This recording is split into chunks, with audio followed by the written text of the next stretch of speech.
Clara Hayes had always been the invisible woman in the skyscraper, but what happened next will leave you speechless.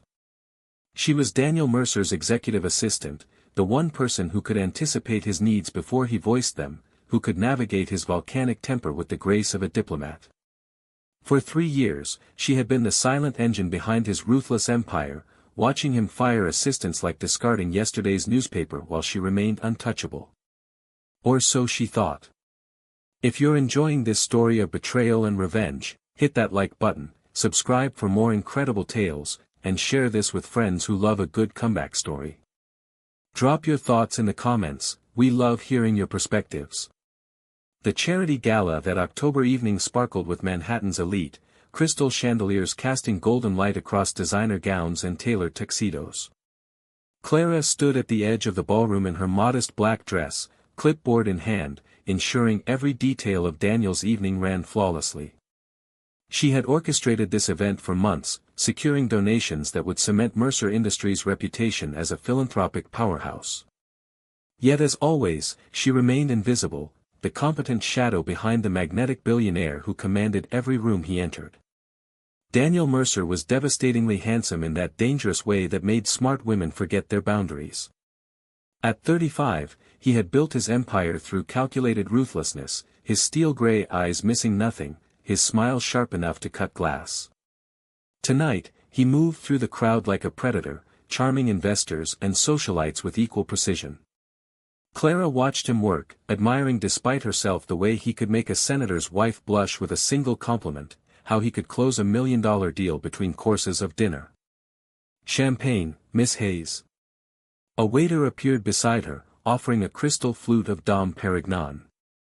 Clara hesitated. She never drank at work events, but something about tonight felt different. Maybe it was the way Daniel had looked at her earlier when she'd handed him his speech notes, his fingers lingering against hers for just a moment too long. Maybe it was the exhaustion of 3 years spent being professionally invisible while personally yearning for something more. She took the champagne. Then another. The evening blurred into golden warmth as she watched Daniel deliver his speech about corporate responsibility, his voice commanding the attention of 500 guests. When he found her afterward on the hotel's rooftop terrace, the city glittering below them like scattered diamonds, Clara felt the careful walls she'd built around her heart beginning to crumble. "You did this," Daniel said quietly, gesturing toward the ballroom where guests were still writing checks. "This whole evening, it's your vision, your execution. I just showed up and smiled." Clara felt heat rise in her cheeks. "That's my job, Mr. Mercer." "Daniel," he corrected, stepping closer. "And tonight, you're not just my assistant. You're the woman who made magic happen." The champagne made her bold, made her forget that Daniel Mercer was the man who had destroyed careers with a single phone call, who treated people like chess pieces in his corporate games. When he cupped her face in his hands, when his lips found hers with surprising tenderness, Clara let herself believe that maybe, just maybe, she had been wrong about him. Maybe beneath the ruthless exterior lived a man capable of seeing her as more than just another employee. They spent the night in his penthouse suite, and for those precious hours, Clara felt like she was living someone else's life. Daniel was gentle, passionate, whispering her name like a prayer against her skin. He told her she was beautiful, that he had noticed her long before tonight, that he had been fighting his attraction to her for months. In the darkness, wrapped in Egyptian cotton sheets that cost more than her monthly rent, Clara allowed herself to dream of a different future. But dreams, she learned, could become nightmares with the rising sun. Monday morning arrived with the subtlety of a sledgehammer. Clara walked into Mercer Industries with a secret smile, her heart racing as she anticipated seeing Daniel again. She had replayed their night together 100 times, analyzing every touch, every whispered word, building castles in the air from fragments of hope. Instead, she found security guards waiting at her desk. "Miss Hayes." The head of security, a man she had worked with for 3 years, couldn't meet her eyes. "Mr. Mercer needs to see you in his office immediately." Clara's stomach dropped, but she maintained her composure as she walked the familiar path to Daniel's corner office. He sat behind his massive mahogany desk, not looking up from his computer screen when she entered. The man who had held her so tenderly just hours before had vanished, replaced by the cold stranger she thought she had glimpsed beneath his mask. "Your services are no longer required," Daniel said without preamble, his voice flat and businesslike. "Security will escort you out. Your personal items will be sent to you." Clara felt the world tilt beneath her feet. "Daniel, what?" "Mr. Mercer," he corrected sharply, finally looking at her with eyes like winter storms. "And there's nothing to discuss. You've been terminated, effective immediately." The severance check he slid across the desk was generous, too generous. 6 months' salary for a termination without cause. Clara stared at the numbers, her mind reeling. "Why?" Daniel's smile was razor-thin. "Let's just say your judgment has become questionable. I can't have employees who blur professional boundaries." The words hit like physical blows. Clara realized with sickening clarity that she had been played, seduced and discarded like every other woman who had been foolish enough to believe Daniel Mercer's lies. The security guards flanked her as she walked through the office she had called home for 3 years, past colleagues who averted their eyes, past the desk where she had poured her heart into making his life easier. As the elevator doors closed on her corporate life, Clara caught her reflection in the polished steel, a woman who had learned too late that some men collected hearts like trophies, and Daniel Mercer was the most ruthless collector of all. The humiliation burned through Clara like acid for weeks after her dismissal, but nothing could have prepared her for the morning she stared at 3 positive pregnancy tests lined up on her bathroom counter like tiny harbingers of doom. 3 months had passed since that devastating Monday when security had escorted her from Mercer Industries, 3 months of rejection letters and dwindling savings, 3 months of trying to rebuild a reputation that Daniel had systematically destroyed with a few well-placed phone calls to his network.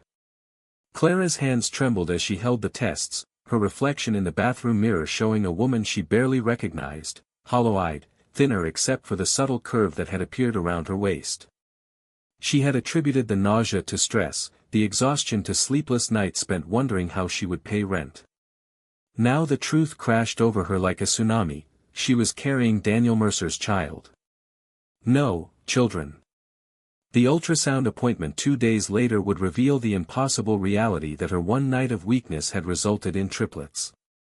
"Triplets," Dr. Martinez repeated gently, pointing to 3 tiny forms on the grainy screen. "It's rare, but it happens. Are you okay, Miss Hayes?" Clara wasn't okay. She was drowning in a perfect storm of circumstances that threatened to destroy everything she had left. Single, unemployed, and about to become a mother of 3, the mathematics of survival seemed impossible. Her savings account, once healthy from years of careful budgeting, had dwindled to less than $2,000. Her studio apartment in Queens, barely suitable for 1 person, would never accommodate 3 babies. And the father?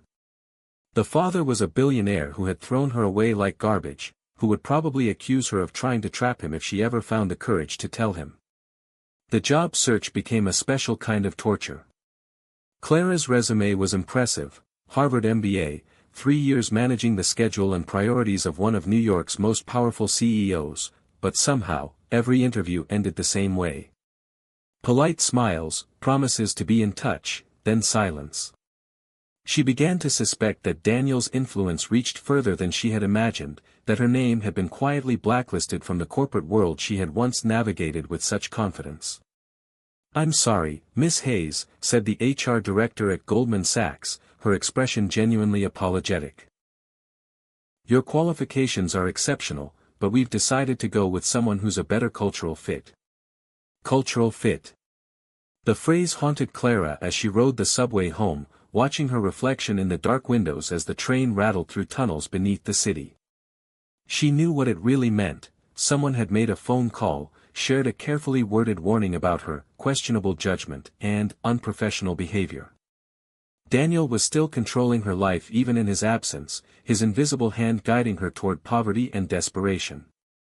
The morning sickness hit her hardest during job interviews, forcing her to excuse herself to vomit in corporate bathrooms while trying to maintain her composure. She began wearing looser clothing, strategic blazers that hid the growing evidence of her condition.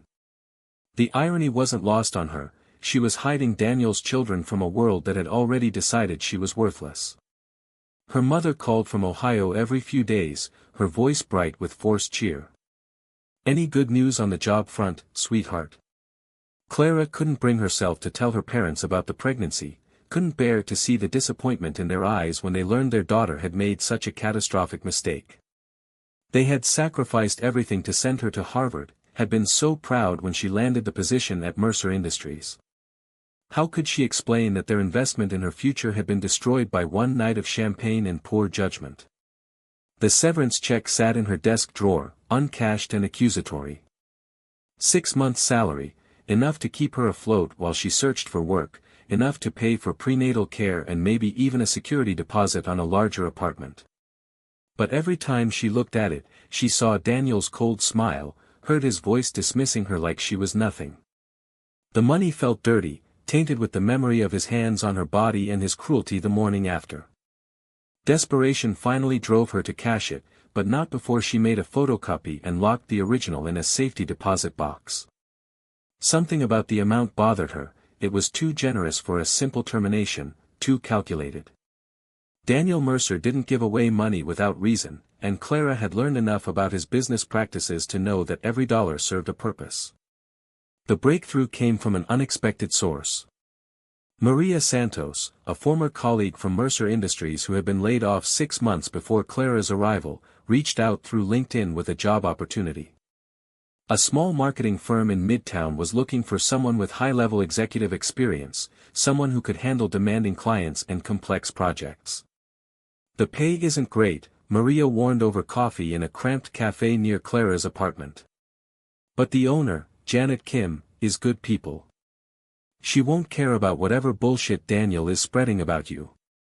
Clara's interview with Janet Kim felt different from the beginning. The older woman, a Korean-American entrepreneur who had built her agency from nothing, looked at Clara's resume with genuine interest rather than polite dismissal. "Daniel Mercer fired you," Janet said bluntly. "Want to tell me why?" For the first time in months, Clara told the truth, or at least part of it. She spoke about Daniel's impossible standards, his tendency to scapegoat assistants when deals went wrong, his reputation for destroying careers on a whim. She didn't mention the gala, the night they spent together, or the 3 lives growing inside her. "I've heard stories," Janet nodded. "The man's a shark. But sharks create opportunities for the rest of us. You're hired, Miss Hayes. When can you start?"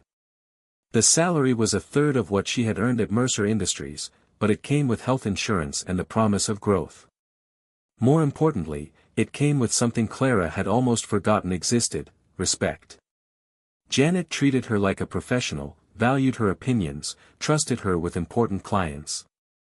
The office was on the 32nd floor of a building in Midtown, and from her small desk by the window, Clara could see the gleaming tower that housed Mercer Industries. Every morning, she looked across the canyon of Manhattan streets at the building where she had once belonged, where Daniel Mercer continued his ruthless climb toward ever greater heights of power and wealth. She was 4 months pregnant now, the curve of her belly impossible to hide much longer. Soon she would have to tell Janet about the babies, would have to navigate the complicated waters of maternity leave and childcare. But for now, she allowed herself small moments of victory, a successful campaign launch, a satisfied client, the gradual rebuilding of her professional confidence. The irony wasn't lost on her that her new office window provided a perfect view of her former life. Every day, she watched Daniel's building like a sentinel, wondering if he ever thought about her, if he ever regretted the casual cruelty with which he had destroyed her. She doubted it. Men like Daniel Mercer didn't waste time on regret, they moved forward, leaving wreckage in their wake without ever looking back. But Clara was looking back, and more importantly, she was looking forward. 3 lives depended on her now, 3 innocent souls who deserved better than a father who collected hearts like trophies and a mother who had been too naive to see the trap before it closed around her. The morning Clara discovered her small marketing firm had landed Mercer Industries as a potential client, she felt the universe's cruel sense of humor like a punch to her 6-month pregnant belly. Janet Kim burst into the office with uncharacteristic excitement, waving a contract proposal that could triple their annual revenue, completely oblivious to the way Clara's face had drained of all color. "This is it, Clara," Janet exclaimed, spreading the documents across the conference table. "Mercer Industries wants to rebrand their entire corporate image. If we land this account, we can expand, hire more staff, maybe even move to a bigger office." Clara stared at Daniel's signature on the preliminary paperwork, that familiar bold scrawl that had once approved her vacation requests and performance bonuses. Now it represented something far more dangerous, a collision course with the man who had destroyed her life and fathered the 3 children currently using her ribcage as a soccer field. "Are you sure we're the right fit for this?" Clara asked carefully, her hand instinctively moving to her rounded belly. "Mercer Industries is, they're pretty ruthless in their business practices." Janet laughed, mistaking Clara's concern for professional anxiety. "That's exactly why we need this account. Ruthless companies pay their bills on time and don't micromanage creative decisions. Besides, you know their corporate culture better than anyone, you worked there for 3 years." The next 2 weeks passed in a blur of preparation and dread. Clara threw herself into research, analyzing Mercer Industries' current marketing strategies while carefully avoiding any recent photos of Daniel in trade publications. She crafted presentation materials that showcased their agency's capabilities, all while praying that someone else would handle the client meetings. But fate, it seemed, had other plans. "I need you there, Clara," Janet insisted the night before their big presentation. "You understand their corporate mindset. You speak their language. This meeting could make or break us." Clara barely slept, her mind racing between worst-case scenarios. Would Daniel recognize her immediately? Would he sabotage the deal out of spite? Would he take one look at her pregnant form and put 2 and 2 together? She chose her outfit carefully, a flowing black dress that minimized her bump, paired with a blazer that added professional authority while hiding her condition. The Mercer Industries building looked exactly the same as she remembered, all glass and steel reaching toward the sky like a monument to corporate ambition. Clara's hands trembled as she and Janet rode the elevator to the 42nd floor, the familiar ding of each passing level like a countdown to disaster. The conference room was filled with junior executives and department heads, but Daniel's chair at the head of the table remained empty as Janet began their presentation. Clara allowed herself to hope that maybe he wouldn't attend, that she could navigate this meeting without confronting her past. Then the door opened, and Daniel Mercer walked in like he owned the world, which, in many ways, he did. Time seemed to freeze as their eyes met across the polished conference table. Daniel's expression flickered, just for a moment, with something that might have been surprise, recognition, or calculation. Then his corporate mask slipped back into place, and he took his seat with the casual authority of a man who had never doubted his right to command any room he entered. "Please, continue," he said smoothly, his voice betraying nothing of their shared history. "I'm interested to hear what Kim Marketing has to offer."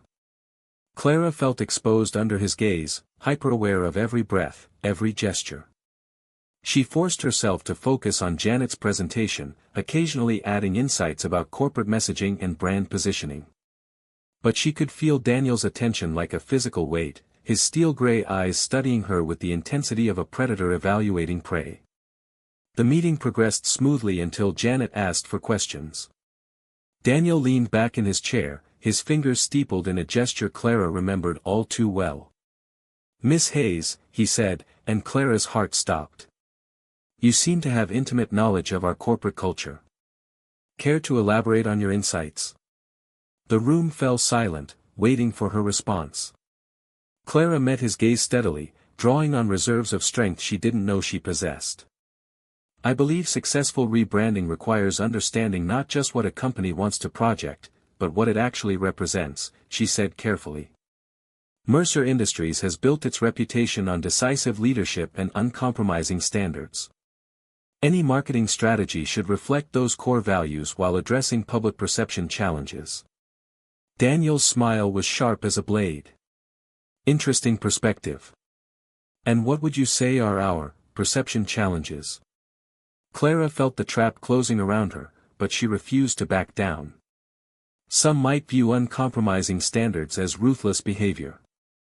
The key is reframing strength as reliability, decisiveness as trustworthiness. Ruthless, Daniel repeated, tasting the word.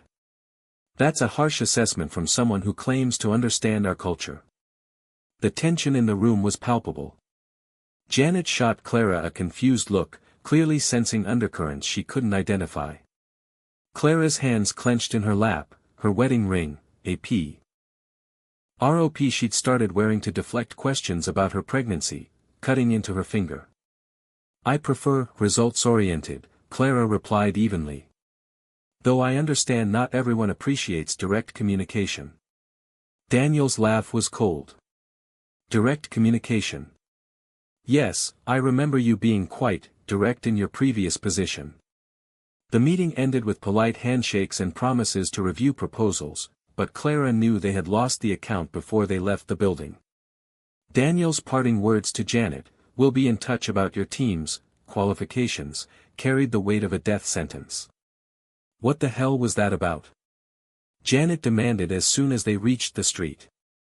You two were practically having a sword fight with words in there.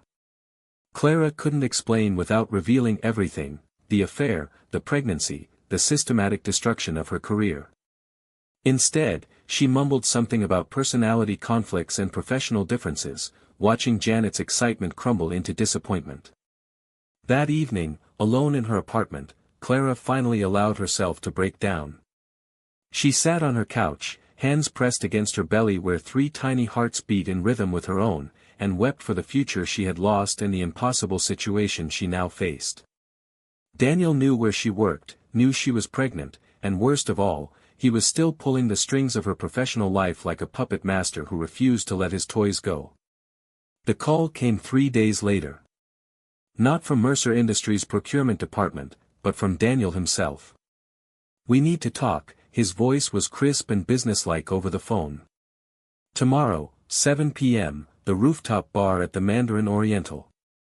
Come alone. Clara's blood ran cold. I don't think that's. It wasn't a request, Miss Hayes. We have unfinished business to discuss. The line went dead, leaving Clara staring at her phone and wondering if she was walking into another trap, or if this time, she might finally get the answer she deserved. Either way, she knew that tomorrow night would change everything, again. Clara arrived at the Mandarin Oriental's rooftop bar 15 minutes early, her heart hammering against her ribs as she chose a corner table with a clear view of the entrance. At 7 months pregnant, she moved with the careful grace of a woman carrying precious cargo, her flowing emerald dress doing little to hide the pronounced curve of her belly. She ordered sparkling water and waited, watching Manhattan's glittering skyline while rehearsing conversations that might determine the fate of her unborn children. Daniel appeared precisely at 7, cutting through the elegant crowd like a shark through still water.